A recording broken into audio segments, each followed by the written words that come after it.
ბემბი, ზღაპარი. რესურსის ავტორი გულნარა ჟღენტი. შუა ამაღლების საჯარო სკოლის ქართული ენისა და ლიტერატურის მასწავლებელი. ახმოვანებდნენ მესამე კლასის მოსწავლეები ანასტასია ბცქიალაძე და თორნიკე ქამადაძე. ბემბი პატარა შვილის ნუკრია.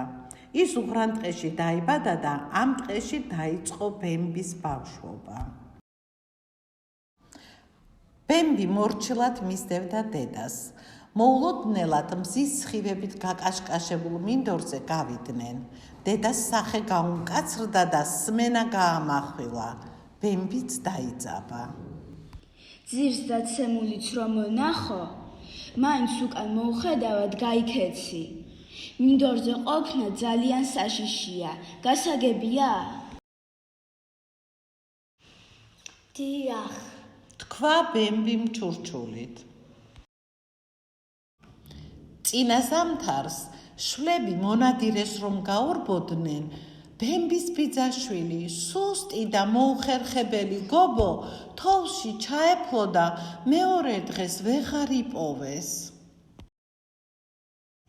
ამ ზაფხულს კი ბემბი მინდორზე აღმოაჩინა თავისი საყვარელი გობო, უფრო გაზრდილი, გათამამებული და გაყოჩაღებული.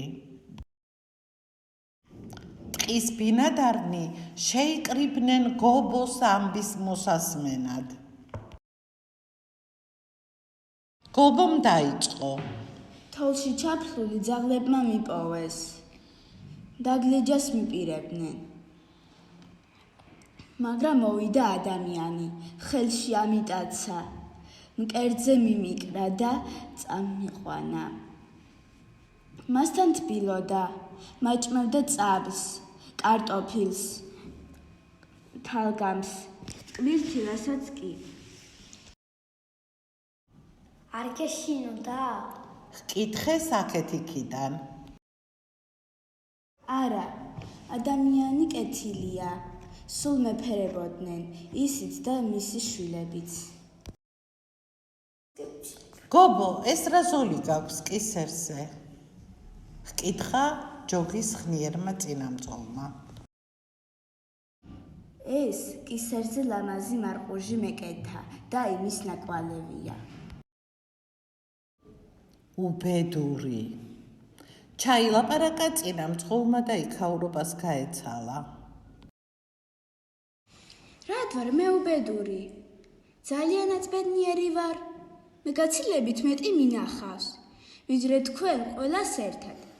მე უკეთ ვიცნობ ქვეყანაზე და ცხოვრებას, ვიდრე ტყის რომელიმე მკვიდრი. ერთ დილას ბემბი და მისი მეგობრები სეირნობიდან რომ ბრუნდებოდნენ, მინდვრისკენ მიმავალი გობო შენიშნეს.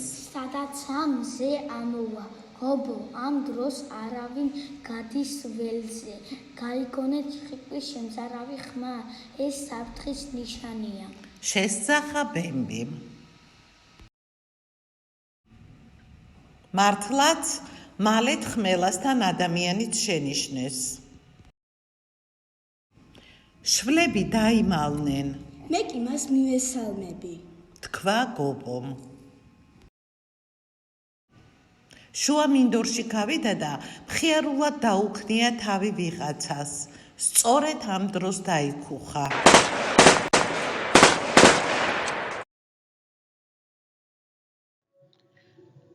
გობო წაიქცა.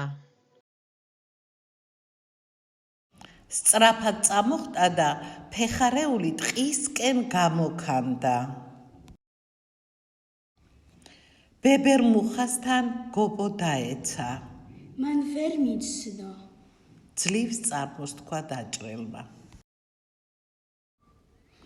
კარგად დაფიქრდით და მიპასუხეთ. ბემბის ადამიანებთან ცხოვრების დროს ყელზე ეკეთა ლამაზი მარყუჟი. რის სიმბოლოა ლამაზი მარყუჟი? რატომ უწოდა წინამძღოლმა გობოს უბედური? დაჭრილმა გობომ ჩაილაპარაკა. მან ვერ მიცნო. რატომ თქვა ეს სიტყვები გობომ?